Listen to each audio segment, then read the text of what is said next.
research work, basically a small problem which we carried out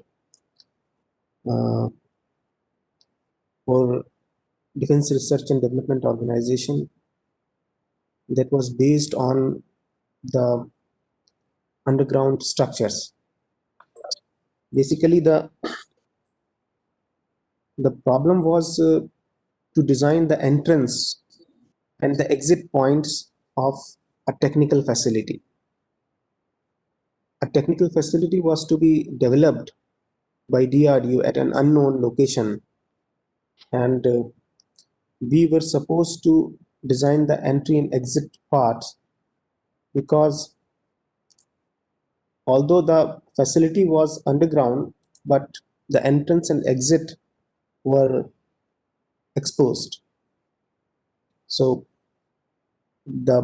as such, when you design a tunnel, when you are constructing a tunnel, as such, the extreme loading you may consider earthquake, but when it comes on impact and blast, so the facility or the tunnel is so buried that the effect of blast and impact would not be severe.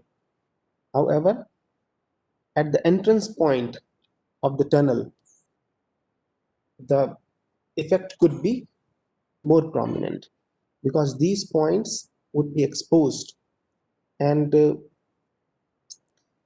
they would not have sufficient cover to resist the penetration of the projectile or penetration of the missile.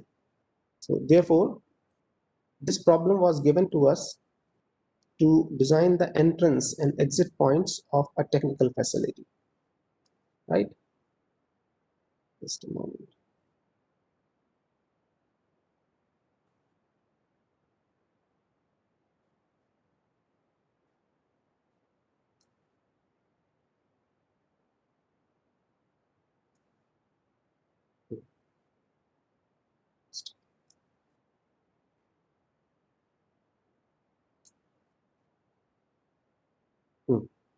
So this technical facility was to be developed at some location. We do not know where it was to be developed.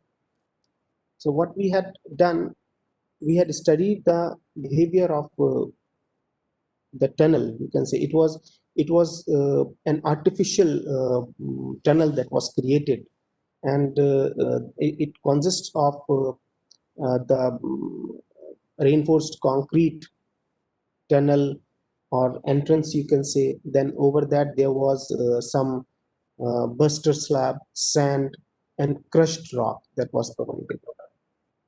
Is the screen visible to all of you? Yes, sir. Okay. So we had studied different configurations, possible configurations of that entrance and exit points, and we studied different loading conditions. So the loading conditions were impact and blast, and then we started the problem, and then we had seen what is the effect of the impact and blast loading on this facility. All right, because if this entrance and exit of the tunnel would be blocked, then the movement would be restricted, and therefore it is considered an strategic location of the tunnel, the entrance point and the exit point, because if it is blocked, then the purpose of the facility would be abolished or failed. So it has to be designed in an effective manner. All right, so that when during the period of war, or when there is an attack, this movement should not be blocked. All right, as the bridge is a strategic structure, the tunnel is also a strategic structure, and entrance and exit points are the key points which need to be safe, which should remain safe, which should be able to serve the purpose of the structure. All right, so what we had done, I'll directly come on the problem. What we had done, we had carried out a numerical simulation, because experimentation was not possible. So we carried out the numerical simulation to study the behavior of an underground RCC tunnel that was subjected to normal impact of a missile and induced blast load. And we used Abaqus explicit finite element code to carry out the numerical analysis, right? We modeled the different components we modeled the different components of the problem in Abaqus finite element code, and which includes the modeling of the missile that was considered rigid. Though the missile is not always rigid, missile is made up of different components. But here we considered the penetration of the missile and modeling it a rigid body to simplify the problem, and we obtained the maximum penetration. And after obtaining the maximum penetration, then we studied the blast effects. So we model different components of the tunnel. That tunnel means entrance of the tunnel or exit of the tunnel, which included the burster slab. Burster slab was supposed to resist the impact, means it was a sacrificial structure. All right. And the tunnel was there. Then there were rock fragments. Rock was there, but the rock was not monolithic. And then we modeled the sand also. And then the reinforced concrete structure also included the reinforcement. So this is how it was modeled. This is the missile that was considered in the study, and these parameters of the missile, initial velocity and mass, diameter, length, were provided by the agency. So we consider 200 meter per second velocity and 462 kilogram mass. And we modeled it a solid body and studied the penetration. So this is a model of the buster slab, three-dimensional model of the buster slab. As I told you that the buster slab was basically a sacrificial structure, which was supposed to be damaged during the impact, but it will resist the penetration and blast effect to the main tunnel of this tunnel structure. All right. So the configuration is given to you. Yeah. The circular buster slab. We modeled circular as well as flat buster slab. Flat means rectangular. So initially it was proposed to be flat, but then we ourselves proposed that it should be a circular structure because it is more stable and it would not experience flexure. On the other hand, a flat buster slab would resist the load through flexure. So itself would become a very thick section in comparison to a natural circular shape. All right. Then there was sand also that was modeled. So this is a continuum body was considered using appropriate constitutive model. This is the section of the sand layer. And then this is the section of the 3D view of the tunnel. All right. The size is given to you. It was the length was not 20.8 meter. It was longer than this. But in order to make the model reasonably economical, we considered a smaller size of the structure. Means the length we reduced to 20 meter. Although the tunnel length was in kilometers, but the depth of the tunnel was very large. The highest depth was about a kilometer, and the minimum was about 1 meter, 2 meter, and then it was exposed. So that exposed region was studied and designed by us.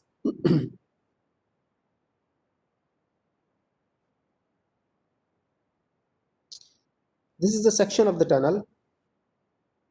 So you can see that 10 meter wide passage has been given. All right, 1.2 meter is the thickness of the section, and it is a circular section. All right. So It is a sort of shell, cylindrical shell that was considered, resting over the walls.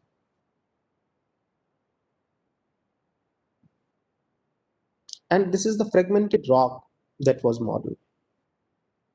So approximate length was considered to be 20 meter.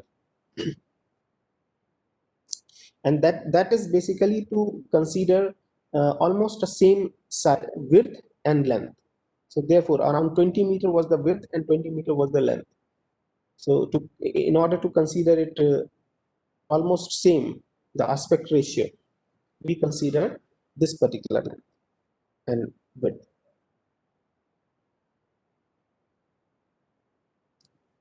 This is the section of the rock layer.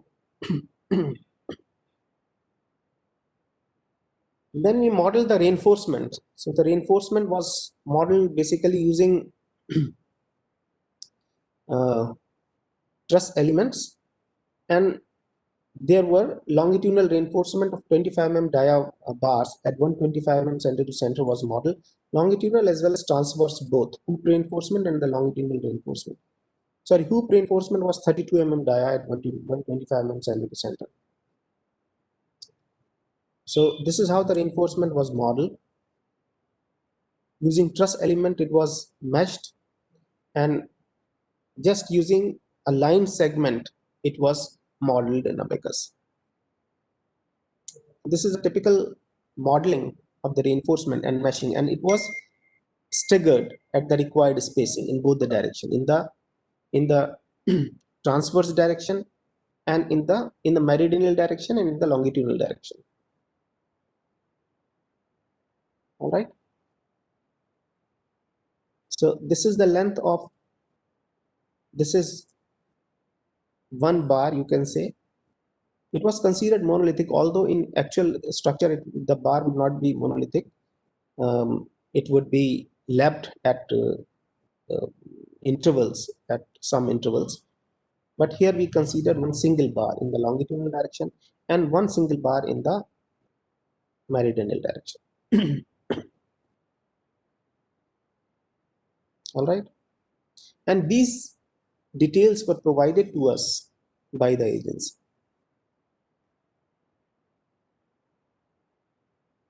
So there were two, this is the outer layer buster slab reinforcement and this is the inner layer buster slab reinforcement.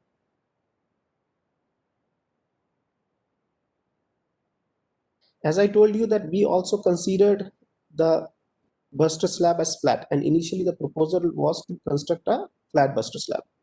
So we studied the performance of flat buster slab also in order to convince the funding agency that a circular section would be more efficient in comparison to a flat section, and we would require more thickness if we go for the flat buster slab.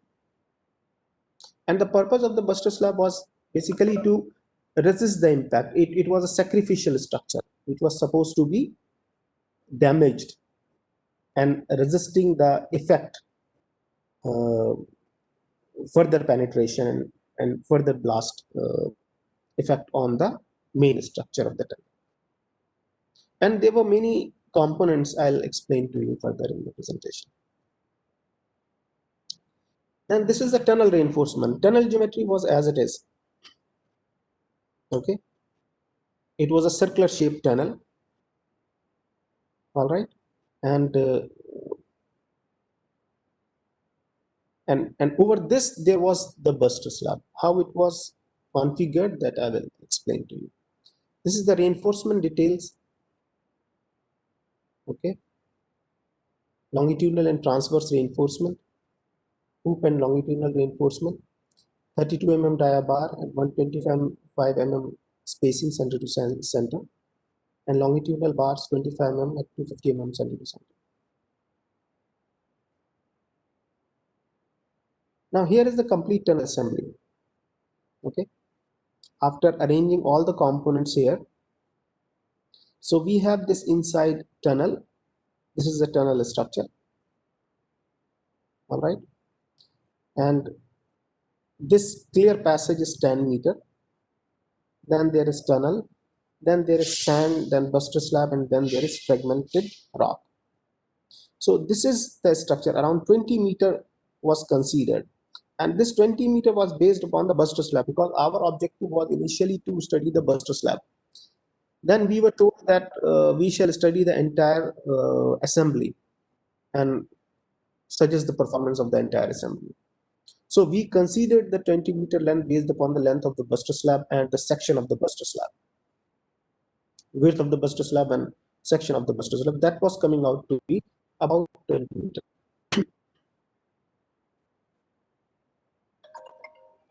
Here is the section of all the components. All right. So here we have given the radius of curvature. So the outer radius of curvature and inner radius of curvature of the tunnel, and then the Buster slab. This is the Buster slab. This structure is the Buster slab.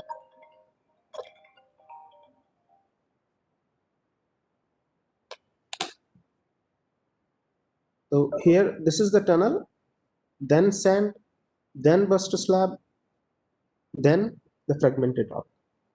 So tunnel is reinforced concrete, sand is sand itself, then Buster slab is again the reinforced concrete component, and this is the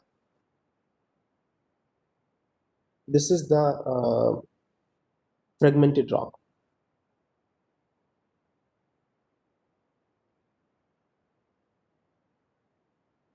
Please give me one moment.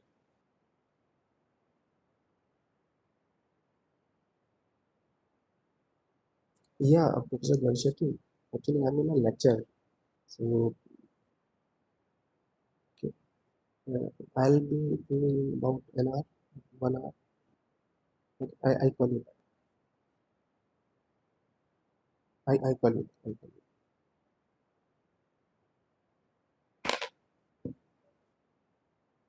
Okay.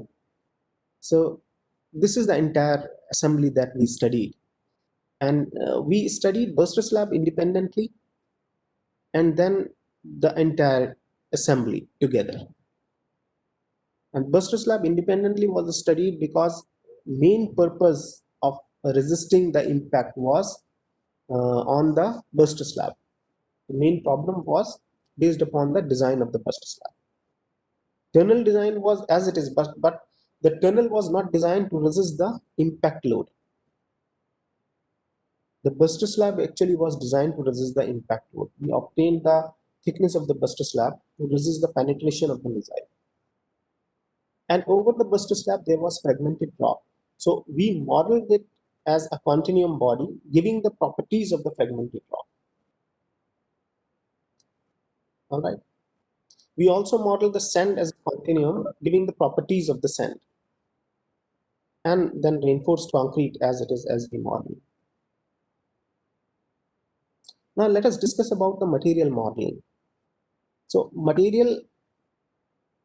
here we have modeled it as the assembly was modeled as the three-dimensional body. All right.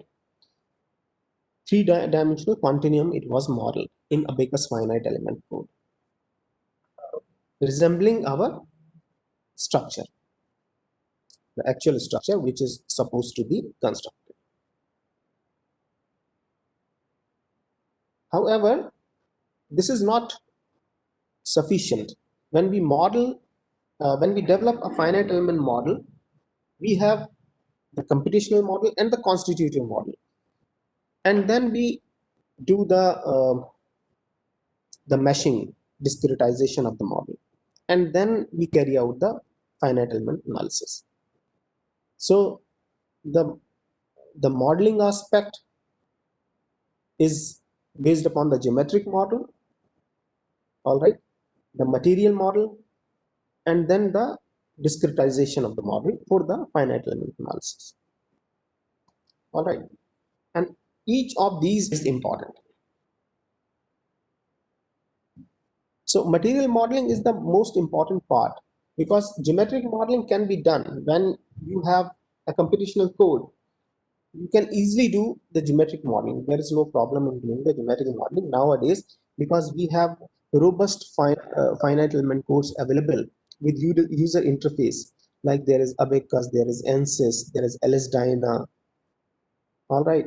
Earlier, these computational codes with user interface were not available, and one was supposed to write the code, the programs. At that time, it was difficult because writing a program for developing a three-dimensional body is very difficult. However, when these codes are available, the things have become very easy.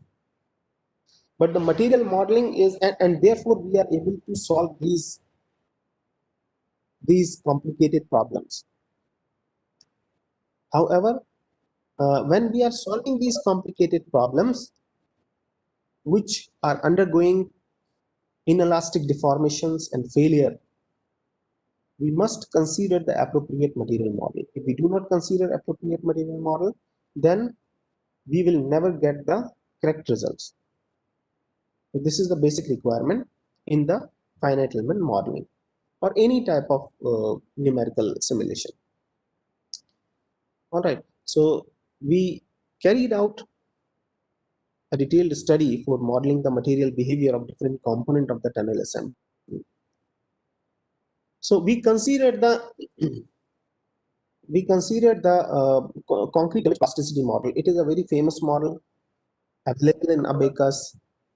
All right, and it is very simple also. It is called damage plasticity model or concrete damage plasticity model. And the CDP model available in Abacus is actually a modification of the Decker-Präger strength hypothesis, where scalar isotropic damage has been introduced later by the several researchers. Isotropic damage.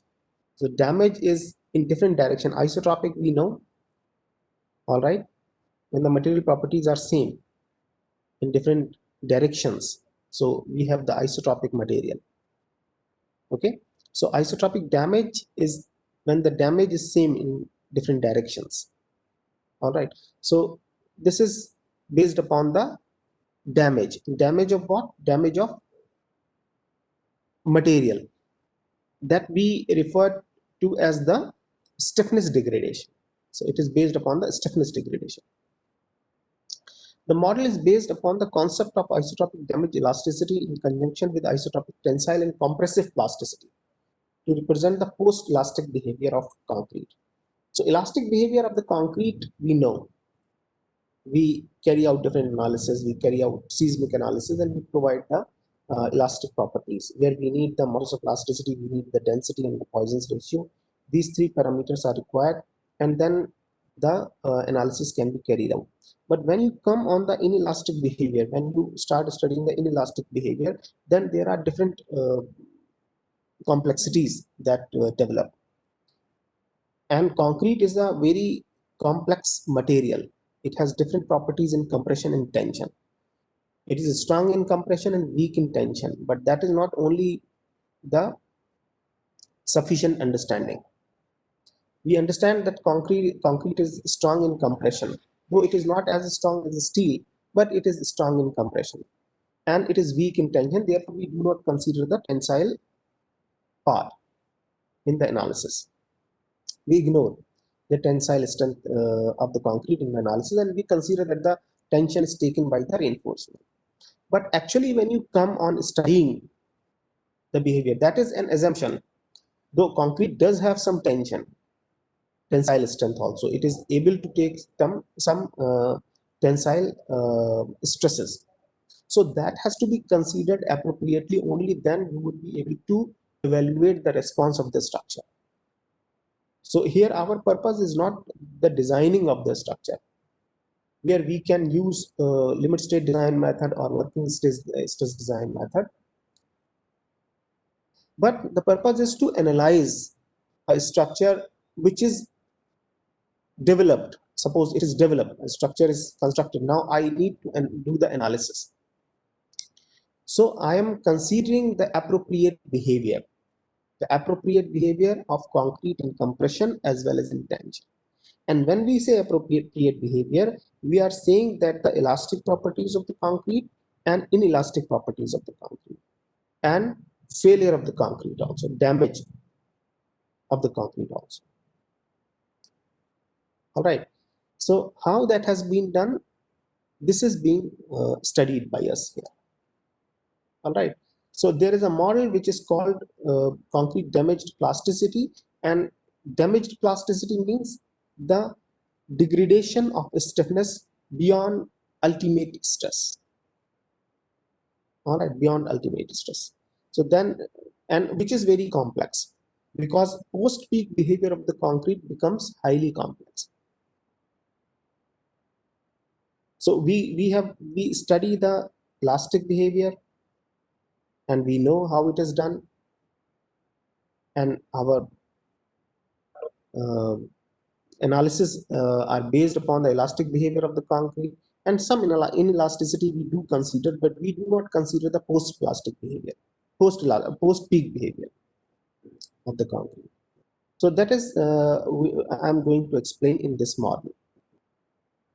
All right. So the concrete damage plasticity model can be used for the analysis of plain as well as reinforced concrete structures subjected to monotonic, cyclic, and dynamic loading. Now, one thing is that the material behavior. So material behavior could be elastic and inelastic. The other thing is the loading. Loading condition could be static, dynamic. It may also be cyclic, and cyclic may also be static and dynamic. All right. So if there is a recovery of the loading that is very slow, you can consider it as quasi-static.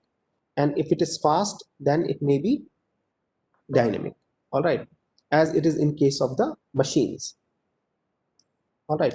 So there are two things now here. One is elastic, inelastic, and then the loading condition, that is uh, quasi-static or dynamic. All right. So these things are important, and when it comes on dynamic, then we know that inertia plays a very important role on the behavior of material. All right.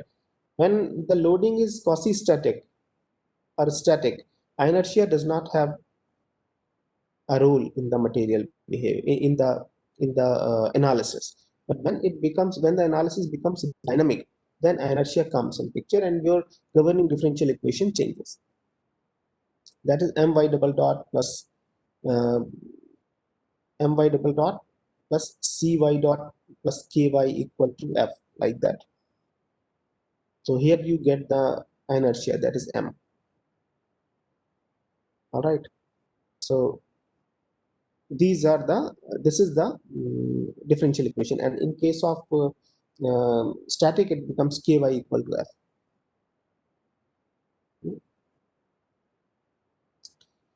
So then you have compressive crushing and tensile cracking of the concrete material.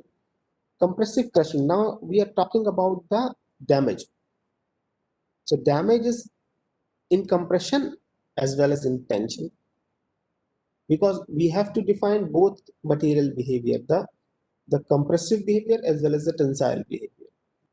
We know that the compressive performance is better than that of the tensile performance, and you can ignore it in the design. But when you are doing the analysis, a realistic analysis, then it is important to consider it. We cannot ignore it. And if we ignore it, then we will not be able to understand the true material behavior. All right. So therefore, it is important. Then, okay. Then evolution of the yield or failure surface is controlled by two hardening variables. So there are two variables which are controlling the behavior of the material. That is plastic strain in compression and plastic strain in tension. And these are linked to the failure mechanism under tension and compression loading respectively, and referred to as the compressive equivalent plastic, referred to as the tensile and compressive equivalent plastic strains. Okay.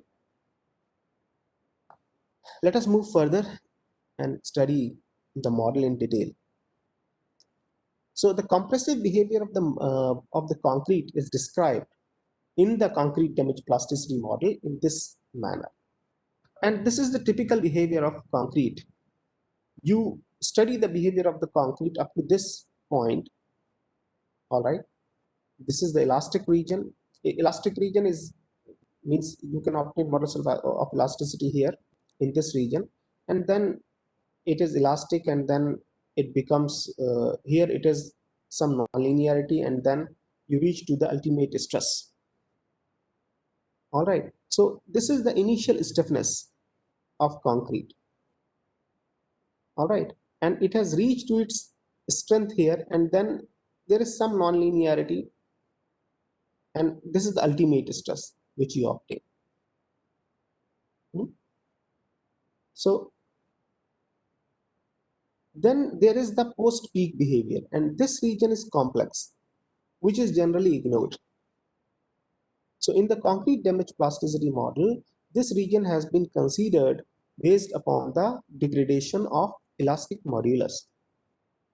Elastic modulus degradation has been studied, and based upon that, this post-peak behavior has been incorporated in the model. Okay, as we know that beyond ultimate stress, the material, there would be cracking, and then instability would occur in the material behavior.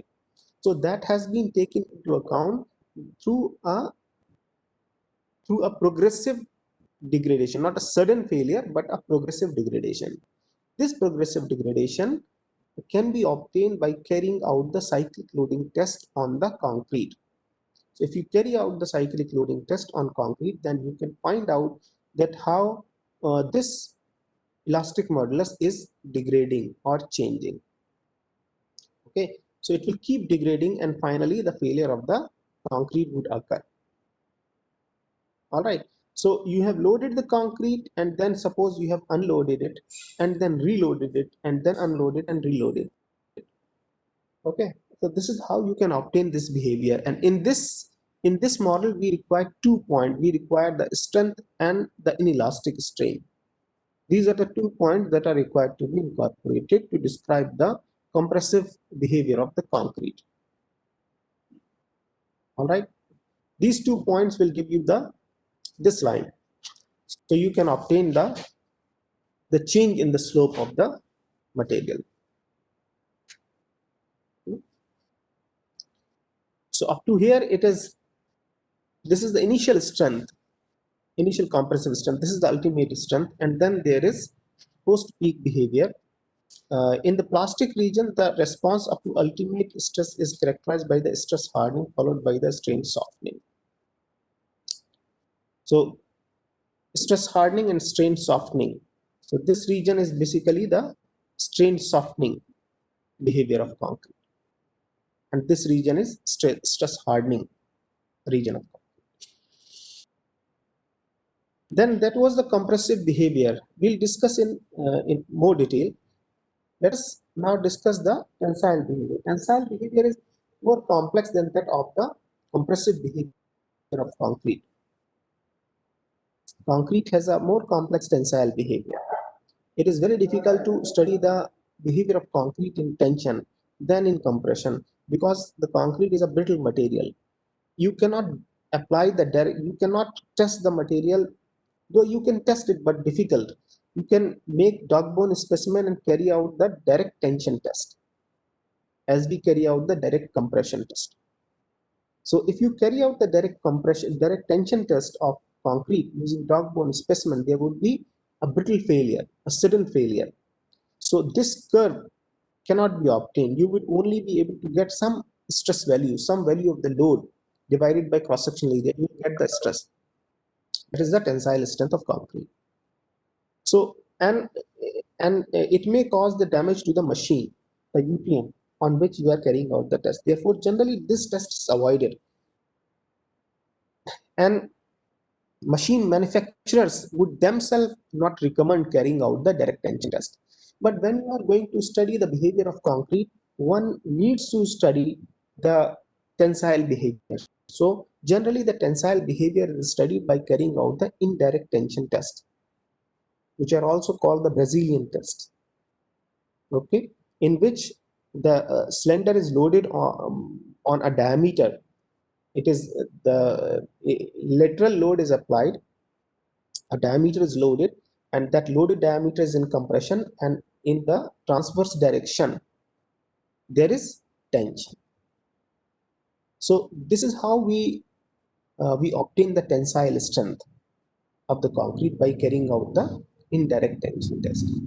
That test is also relevant, but that test would not give you again this post peak behavior.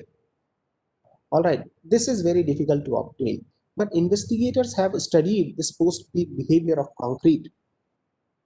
All right, in the concrete damage plasticity model, again, the degradation of stiffness in the post peak behavior has been provided. We generally ignore this post peak behavior because it becomes irrelevant, because concrete is a brittle material and it would crack suddenly. So we'll get only this stress, and before that we consider that the material is elastic, but actual behavior is not this. The actual behavior, in actual behavior there would be some degradation of stiffness. This degradation of stiffness has been incorporated in the concrete damage plasticity model by describing the strength and inelastic state, right? So how that this post peak behavior would be described when you cannot get it and it is difficult to obtain it even by carrying out the direct tension test. So I will explain you about that. This is the complete loop, you can say. In compression, this is the compressive behavior and this is the tensile behavior. All right. So this is the tensile strength and this is the post peak behavior, and this is the compressive strength and this is the post peak behavior. Okay. Yeah. So these are the governing equations to describe the tensile strength of concrete and to describe the compressive strength of concrete in the damaged plasticity model. Okay. Now, as we studied in the previous curve, tensile behavior of concrete, we had seen that the post peak behavior is difficult to be obtained. So this was studied by Hillerberg. Hillerberg studied the fracture behavior of concrete and he proposed the fracture energy. Fracture energy, basically the area under this curve. So if you describe, this is basically the tensile strength of concrete, and this region describes the post peak behavior. Strength versus displacement has been described. Strength versus displacement. So Hillerberg studied the fracture behavior of concrete and he proposed the fracture energy. The response of concrete in tension could be described using Hillerberg's fracture energy criteria. Hillerberg used the brittle fracture concept to define the energy required to open a unit area of crack. The energy required to open a unit area of crack as the material parameter. And with this approach, the concrete brittle behavior is characterized by a stress displacement response rather than a stress strain response. All right. So using this area under curve, one can describe the post peak behavior. This post peak behavior. So only one parameter, that is fracture energy, is required to be provided to the model to describe the post peak behavior in tension that was proposed by Hillerberg. And this strength can be obtained by carrying out the inelastic, by carrying out the indirect tension test. And modulus of elasticity, you know, okay, how it is to be obtained. Okay, now here is the governing equation in tension and compression. So we have the elastic modulus, and this is the strain in tension, and this is the strain, inelastic strain in tension. Inelastic strain in tension. This is the total strain. This is the total strain. This is the inelastic strain as is defined here. Okay. This is the total strain, and this is the inelastic strain. Inelastic strain. Okay.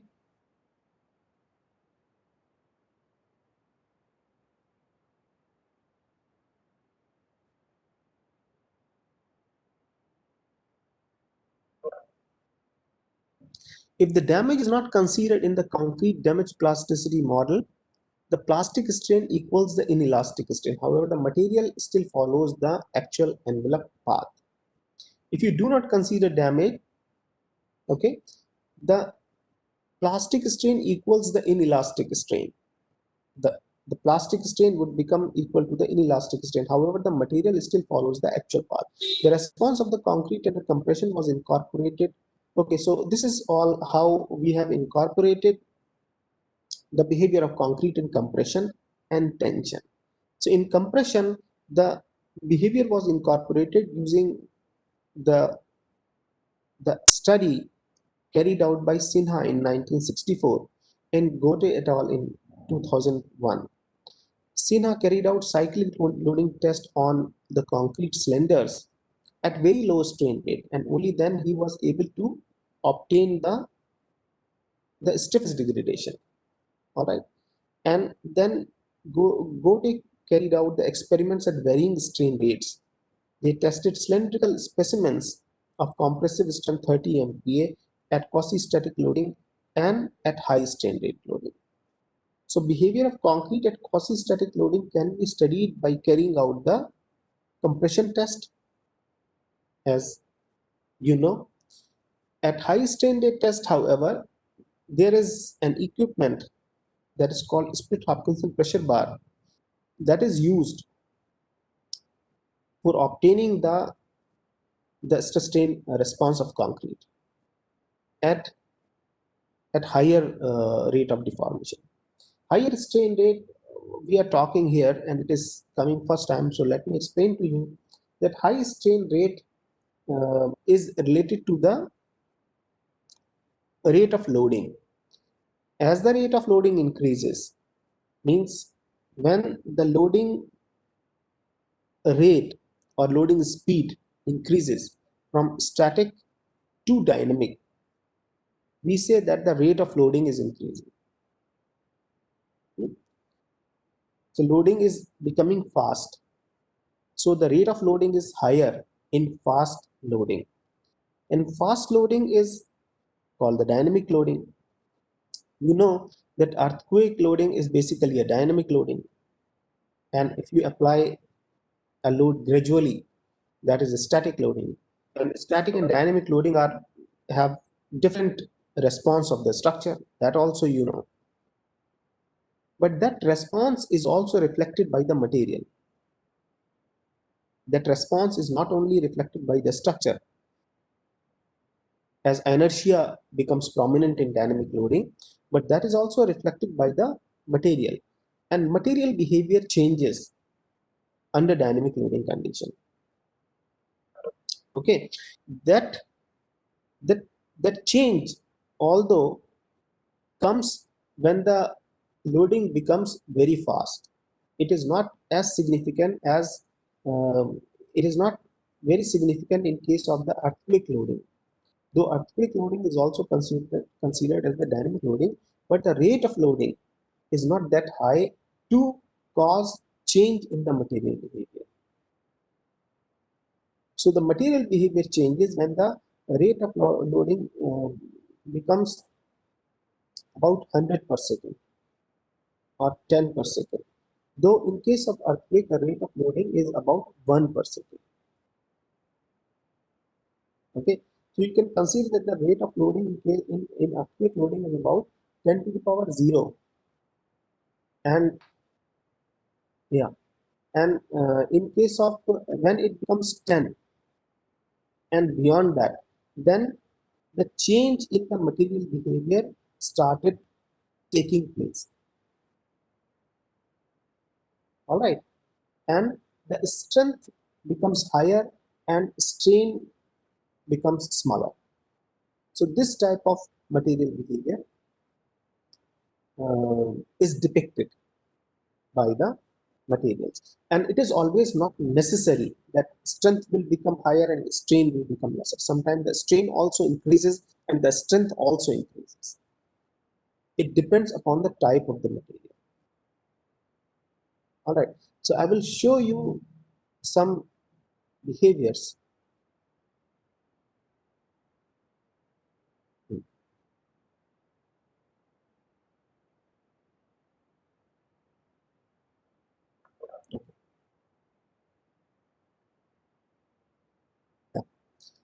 So here we are showing the cyclic loading curve that was obtained by Sinha in 1964 on 25 MPa concrete, right? So this is the loading, peak stress, and then unloading. And the loading, this testing was carried out very slowly. Only then one can obtain the cyclic loops of the concrete behavior. So these loops have been obtained by Sinha. So this is loading and this is unloading, right? And this is, one can say this is the total strain here, and this is the inelastic strain. Okay. So you can say that corresponding to peak, there would be the total strain, or this is the plastic strain, and then this is the inelastic strain. So plastic and inelastic are also distinguished here. Okay, this is inelastic. All right. So this causes degradation of stiffness. All right. So this is how the slope is changing. You can see that how the slope is changing. This change in slope is required to be incorporated in the damaged plasticity model. And if you draw a line here, it will give you an envelope. The envelope that we had seen in the previous graph, previous curve, stress strain curve of damaged plasticity model. Or you can say this is the envelope curve. This is not the cyclic loading curve, but the envelope curve.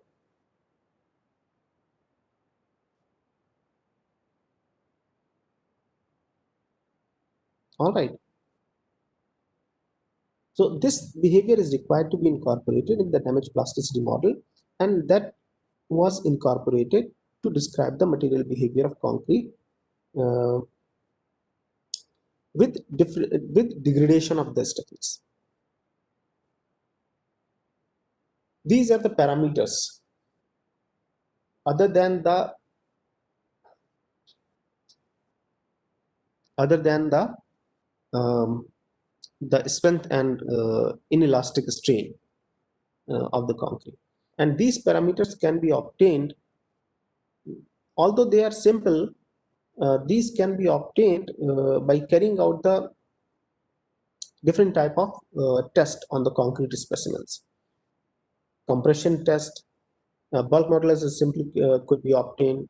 Then this is the initial equibiaxial compressive yield stress to initial uniaxial compressive yield stress. So this is that ratio. Okay. So these are the parameters, though they are very simple and you can obtain them, but the complex point is obtaining the strength and inelastic strain of the concrete. That is the complicated. So Chen et al. Had given some analytical expressions. If you see the literature, Chen et al. Had given some analytical expression to obtain the strength and inelastic response of different grades of concrete. Those expressions could be used if the material behavior or the material test cannot be conducted. But that will give a response that would not be 100% true, but it will give you some close correspondence with that of the actual behavior of the structure, actual behavior of the material. All right. So this is how these are the things that are to be defined in the material model: the strength and inelastic strain. In compression, these were obtained from the paper of Sinha. And this is the damage parameter. So damage parameter is basically giving the slope 1 minus dc into initial modulus, and dc is the damage parameter. So when dc would become equal to 1, then the damage would be complete and stiffness would become 0. Slope will become flat. Okay, it would be that damage would be complete, you can say. So this is how the damage is increasing here.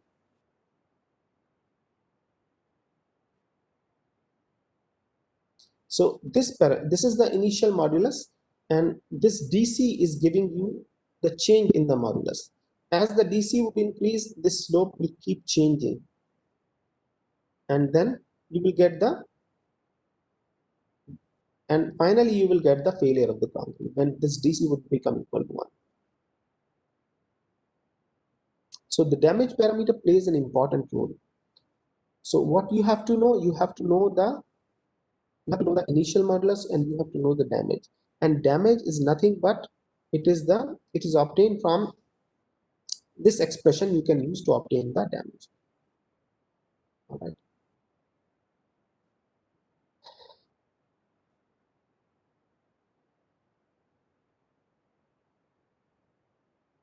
It is the degradation in the stiffness.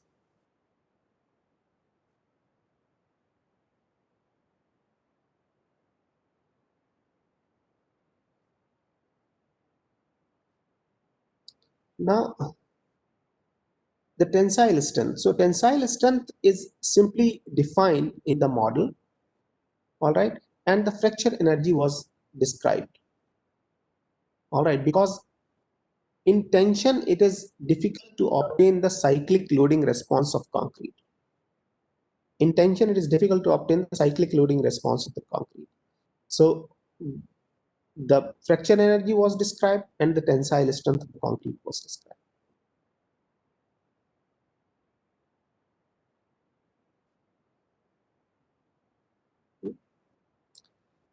So Decker-Prager model was used to describe the material behavior of sand. It is almost same to that of the concrete damage plasticity model. The Decker-Prager model used to model the frictional materials, which are typically granular like soils and rocks and exhibit pressure-dependent yield. They are used to model materials in which the compressive yield strength is greater than the tensile yield strength. It allows a material to harden or soften isotropically and volume change with inelastic behavior.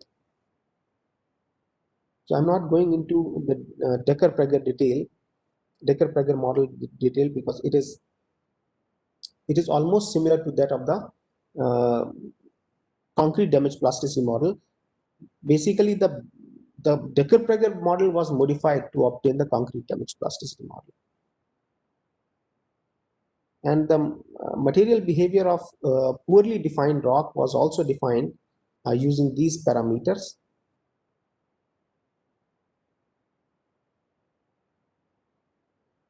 Using the Decker-Prager model. Then the modeling of reinforcement was carried out. So the modeling of reinforcement has been carried out by using two different constitutive models. One is the ductile damage model and the other one is the Johnson-Cook model. So ductile damage model is simple. You have to define the failure strength, stress triaxiality, and the strain rate. And you have to define the stress strain relationship. All right. Stress strain relationship can be defined. Stress strain relationship for the steel can be defined. You know how it is obtained by carrying out the uniaxial tension test. Okay. And these parameters are required: failure strain, stress triaxiality, and strain.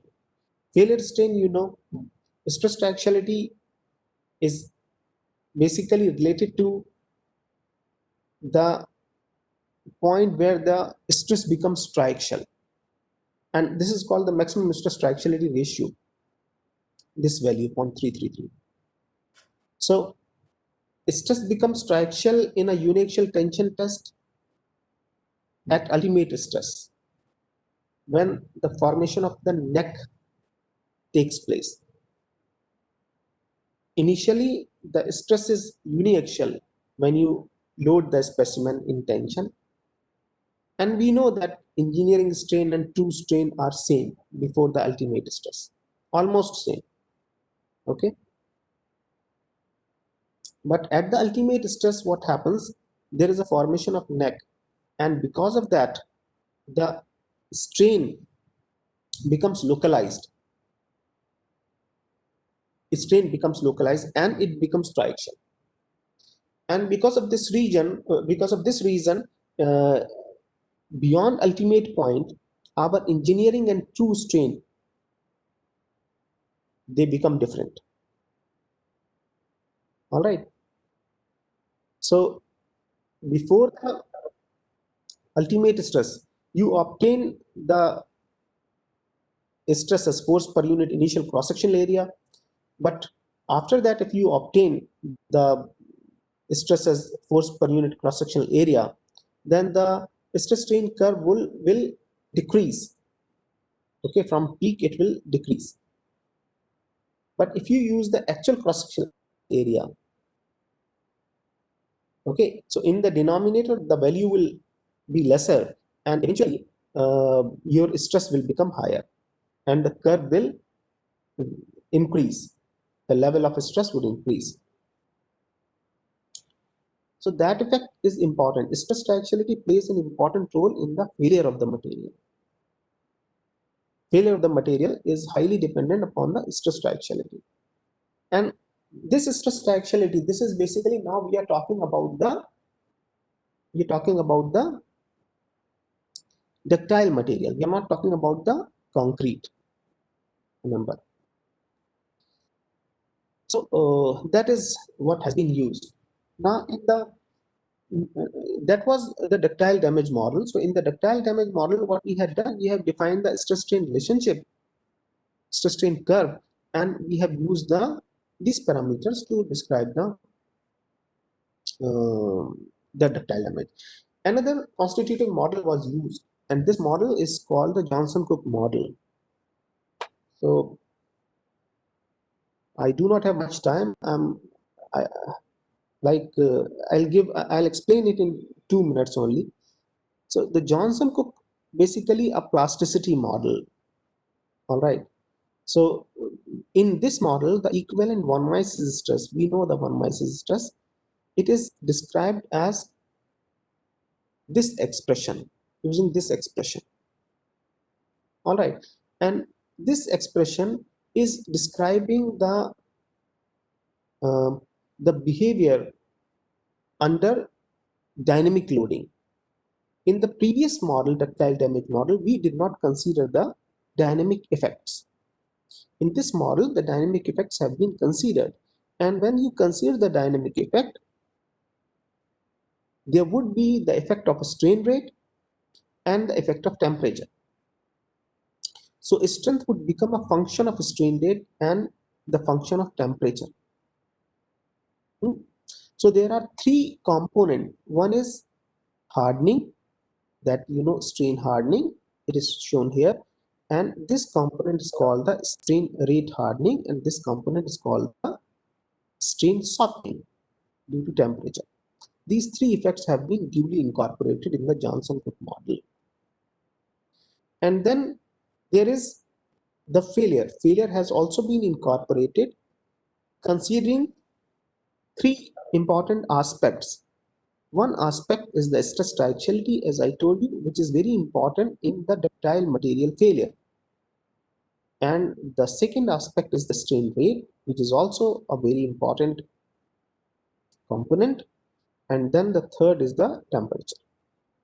So these things have been considered. How the parameters are obtained, that is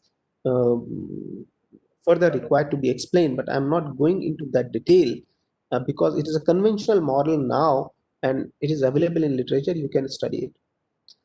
So then we model the assembly using these materials, and we have defined the material behavior. And when you model, when you develop a finite element model, then you have to describe the contact details also, because the software does not know that which part is in contact, how the contact is defined between one material to the other. So that is also an important part in the finite element modeling. You can go through the manual of any software and you can study the details of how to define the contact. Without defining the contact, the model will not understand that two regions are coming in contact with each other, and your analysis will not be correct. So we have defined the contact between the projectile and the assembly and different component together with one another. Okay, so this is another aspect defining the contact between the parts of the assembly. Now, in this contact definition, defining the contact between the reinforcement and concrete is also very important. This is done by using the embedded constraints, embedded constraints, in which the the group of elements that lie embedded in a group of host element whose response will be used to constrain the translational degrees of freedom of the embedded nodes. So what is done, that reinforcement is embedded in the concrete. Now the the the movement of the reinforcement will be governed by the adjacent nodes of the concrete. Okay, degree of freedom of the reinforcement will be governed by the adjacent nodes of the concrete. So this is how the contact between the reinforcement and the concrete is defined. Okay, so then thereafter the meshing plays an important role on the behavior of the structure in an analysis.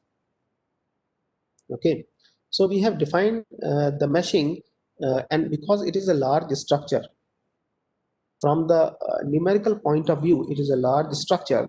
So we have to consider different regions for defining uh, the density of mesh or size of the element. So this is the core region where the missile is impacting the target. This has been defined with very fine elements, and then these are the other regions in which the larger elements have been defined, and then further larger elements have been defined in this region, rest of the part of the structure. Here is the meshed buster slab, circular buster slab. So you can see that this is the central region. Here the impact has been considered to have occurred, and this is called the core region. This is called the core region. So these are the element details in this region, and in the other parts, the tetrahedral element. Here the continuum three-dimensional eight-noded element have been defined, which are called C3D8R with reduced integration. Okay, and these are the tetrahedral elements which have been defined, and other region was meshed with the again C3D8R element, that is continuum element. Structured meshing was done. And this is the flat buster slab. In the flat buster slab, again we carried out the analysis to investigate what is the response, but finally the circular buster slab we considered in the analysis. Okay, so we had considered very fine meshing in the core region. You can see the element size was in this range. Okay, and then the size of element was increased away from the impact zone. So without going much into that detail, let me come on the results and analysis. So what we have done, we have obtained the depth of penetration of the missile by carrying out the analysis in the Abaqus, and we considered different uh, type of structures. We considered circular buster slab and we considered the flat buster slab. Okay, so yeah, and we obtained the depth of penetration, and this is the depth of penetration that was obtained. This is the depth of penetration that was obtained, about 0.3 mm. 0.3 meter was the 300 mm was the depth of the penetration that was obtained, except in case of this one, where the reinforcement was not there. Okay, so this is square tunnel reinforcement. Different geometries we considered. We considered the circular buster slab and we considered the flat buster slab, and then we obtain the depth of penetration. So the detail would be here, I think. Let me show. Okay, it is not given. It's not given. All right. So we obtained 300 mm, around 300 mm depth of penetration was obtained, and here it is shown in the complete tunnel assembly. So a complete tunnel assembly with the tunnel, with sand, with buster slab, and with rock fragments. Okay. Here we are showing the depth of penetration in the buster slab by considering two different geometries, that is circular and flat. All right. So there is some difference there which is not visible here in this curve. If it is there in the tabular form, I'll show you. Okay. And considering different type of models, this is without reinforcement, this is with ductile damage model, and this is with Johnson-Cook model, again with ductile damage model, and this is without reinforcement with ductile damage model, with Johnson-Cook model. Different kind of models were generated and we obtained the response.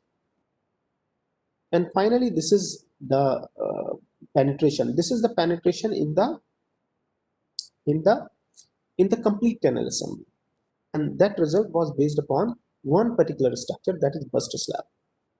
So we obtained some damage in the buster slab when we modeled the complete tunnel assembly.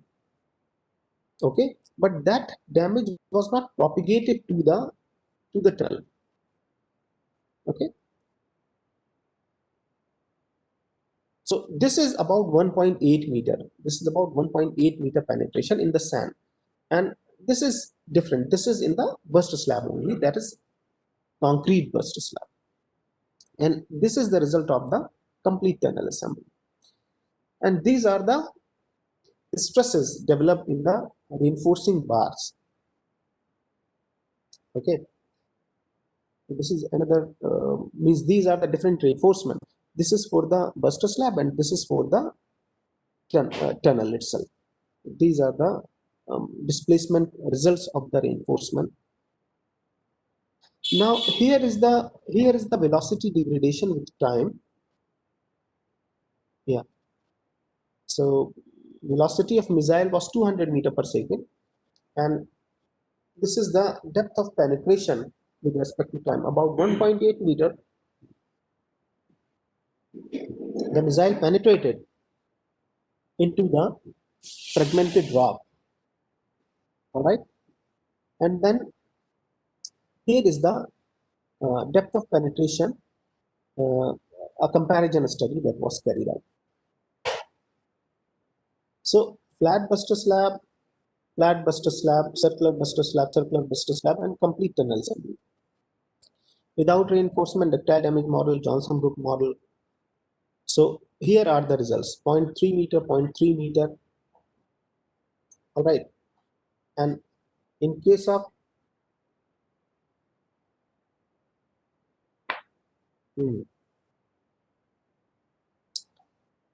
okay, this is 0.336. So almost same response we obtained with respect to penetration depth, but the damage was more in case of the flat buster slab. because of the flexure. So that is one thing that we noticed. The total penetration depth in the complete tunnel assembly was 1.8 meter. All right. So here up to this is the penetration response of the components of the structure, the buster slab as well as the complete tunnel assembly. And then thereafter we started studying the blast loading. So blast loading was another component of this study, and we considered the blast effects when the complete penetration was achieved. And we considered different problems, different cases of the blast loading uh, as described, as specified by the agency.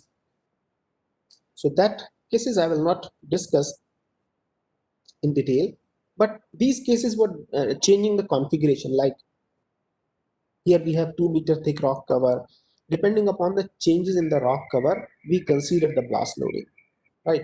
1.2 meter thick buster slab, 3 meter thick sand layer, 1.2 meter thick tunnel, and here the sand became 6.5 mm, 6.5 meter thick. So this is one case. Then on the buster slab itself directly here, yeah, rock cover is 6 meter, 3 meter thick sand layer, and then direct there is tunnel, and then there is buster slab at the top, then sand layer. Then so different cases were studied. This is our actual case for which we obtain the penetration depth. Now, so initially we obtained the penetration depth and then we applied the blast load. How the blast load was applied? The blast pressure calculation was carried out. We carried out the calculation of the blast pressure depending upon the weight of the charge that was detonated, and the detonation was assumed to occur when the complete penetration of the missile is taken place. All right, and these two documents were used for obtaining the blast pressure. Okay, so here we have described the blast loading through pressure versus time response. There are different methods through which you can describe the blast loading. Okay, one simplest form is to describe using pressure versus time response. Otherwise you can describe using the coupled problem, in which you model the waves, you model the medium, like you model the air, if it is taking place in air, and then depending upon the equivalent TNT weight, you model the propagation of the waves, and then the response is studied. So for example, if a structure is located in air and there is a blast about 100 meter apart, so that blast detonation is occurred, and then due to that the waves generated in the air are simulated, modeled.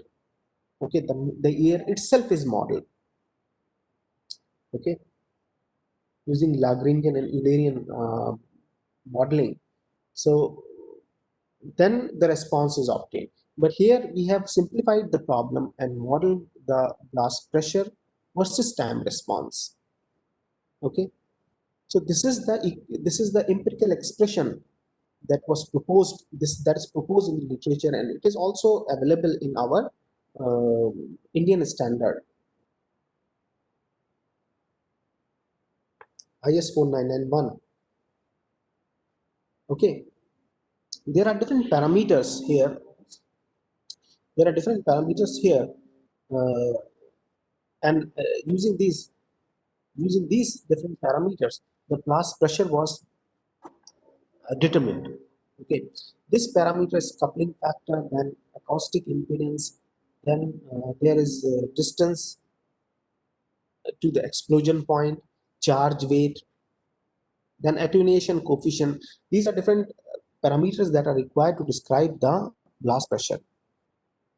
Okay, coupling factor is basically a factor that that depends upon where the penetration, which medium the penetration is taking place, or the penetration of the missile is in one medium, or there are two or three mediums. Like in our case, there is sand, there is rock, there is reinforced concrete. So accordingly, depending upon the type of the material in which the penetration is occurring, the coupling factor will be decided. Acoustic impedance is basically uh, a parameter, all right, and this would depend upon the wave velocity. This would be related to the wave velocity or ground motion, and then r is basically the basically the distance from the explosion point to the object where the response is to be studied. And charge weight is basically the weight of the weight of the explosive. And attenuation coefficient also depend upon the medium, and the medium, the voids in the medium, and the rate at which these voids would be collapsed. So these all are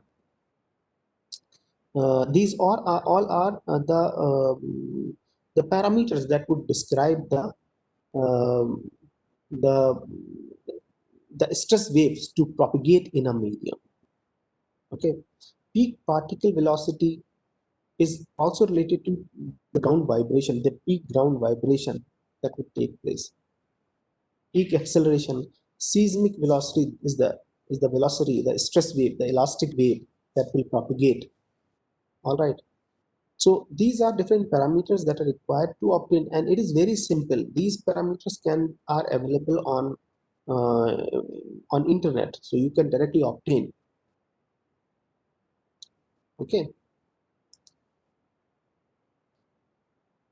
So using this expression, we obtain the peak pressure, and then this peak pressure was uniformly distributed over the surface of the tunnel.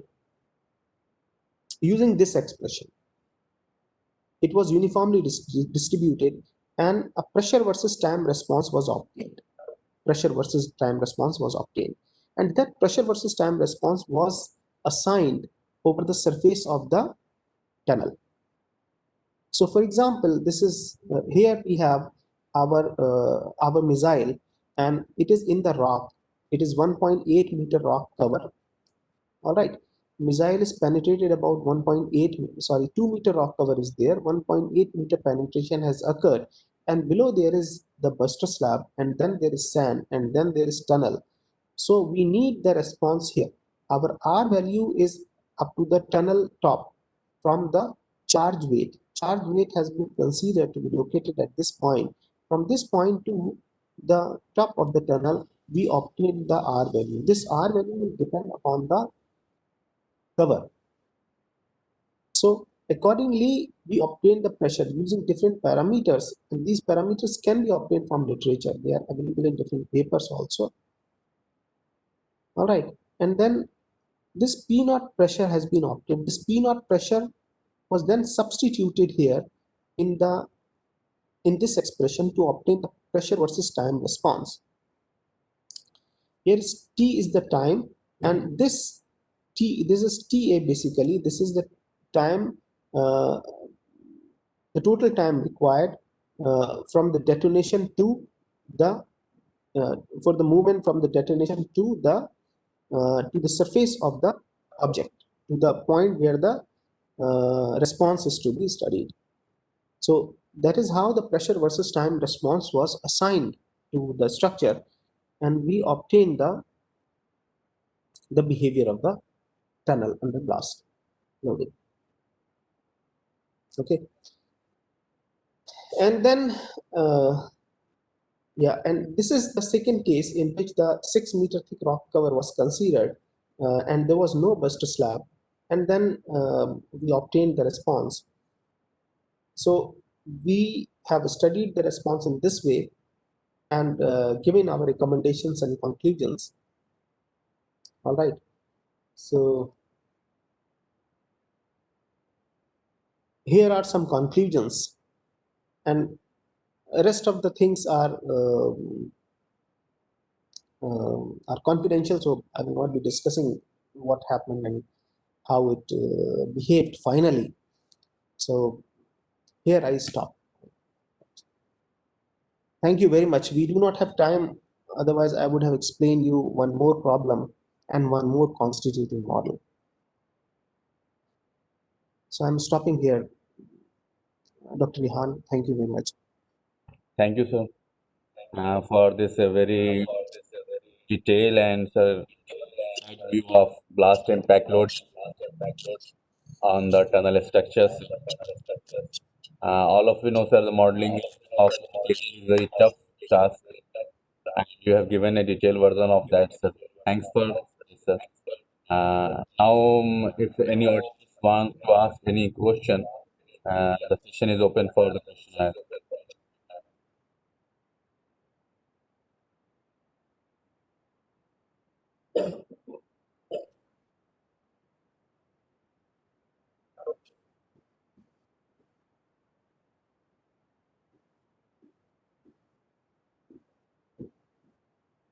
Yeah. Sir, Anything you want to discuss? one thing, sir, I want to ask, sir, can we test soil sample also on PBH? Office बाहर पर sir soil sample भी test कर सकते हैं.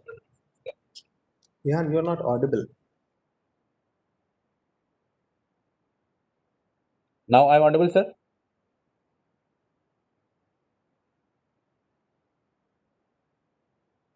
Sir, now I'm audible.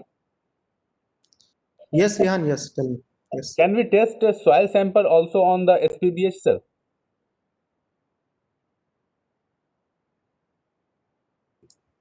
Can you test soil samples? On SPBH, What? sir. Hopkinson bar test for high strain material properties. Soil samples under high strain rate? Yes, sir. Yes, you can test soil samples under high strain rate and we can study the response. It would be a good problem because soil's response has not been studied. I cannot comment on it that what would happen to the soil because soil properties are vast, means they change uh, depending upon different conditions, and there are different type of soils available. How they would perform under strain rate, it is not known, at least to me. So we can, of course, study them. With the recent work of Sir Muhammad Zaid, PG student, we have found that the high strain material properties. Rehan, you are not audible, so I'm muting myself. Then you speak. Okay. Okay. Under the recent sir, paper of Muhammad Zaid, sir, we have found that the high strain rate properties of rock and soil are very less in the open available literature. That's why I'm asking it.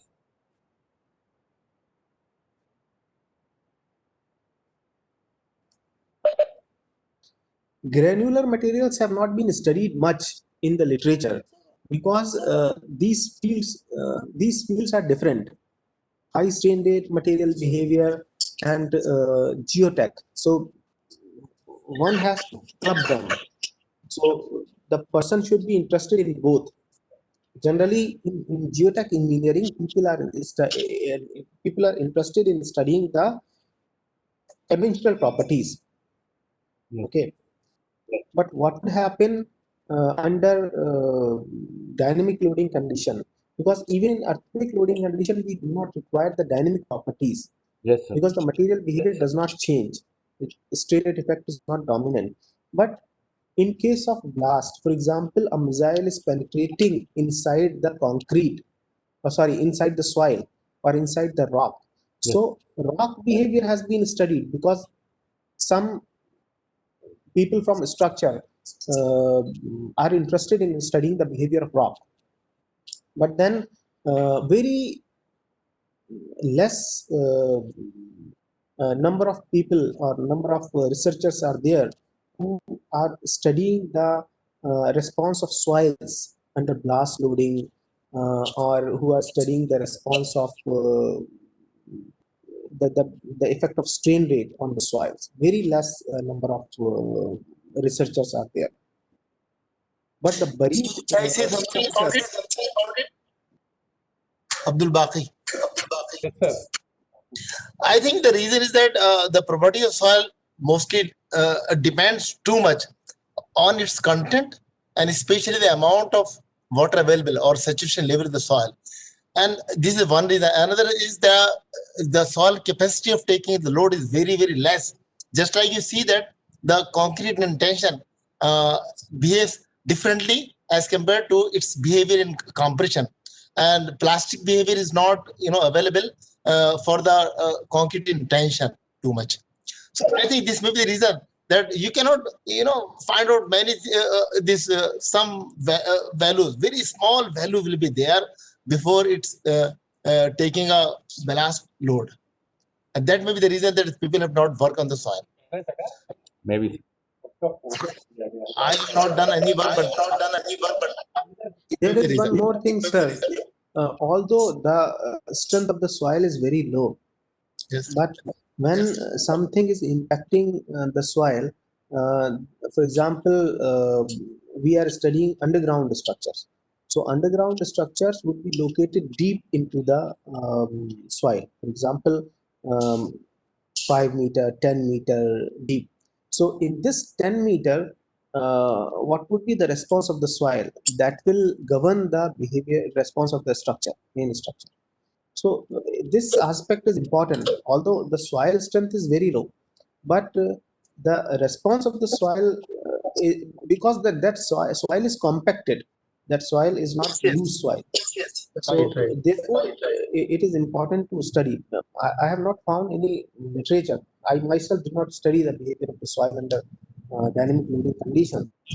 But I and the accept this last point. It will have many effects on the soil, and that we can different layer of soil can also be taken in the study also. Sir, I have researcher review in this area, and inshallah, I will contact you for this study, sir, soon. Very good. Very good. sure. Yeah. Thank you. Sure. From my side, thank Professor Ashraf Iqbal Saab and for his very excellent and very extensive work which he has presented, and also to Dr. Muhammad Rehan Sadiq Saab for conducting this session. So thank you all, thank you participants for your presence. We will rejoin in our last session at 3 p.m. So that's all up to this lunch time. Thank you, Ashraf Saab, again. Thank you very much for the invitation. Thank you. Thanks a lot. My side also. Thank you very much, sir. Thank you very much. It is an honor to present the lecture, sir, in which you are attending my lecture. It is an honor for me. Thank you. Thank you. So now I am closing the session and we will be meeting at 3 p.m. for the last session.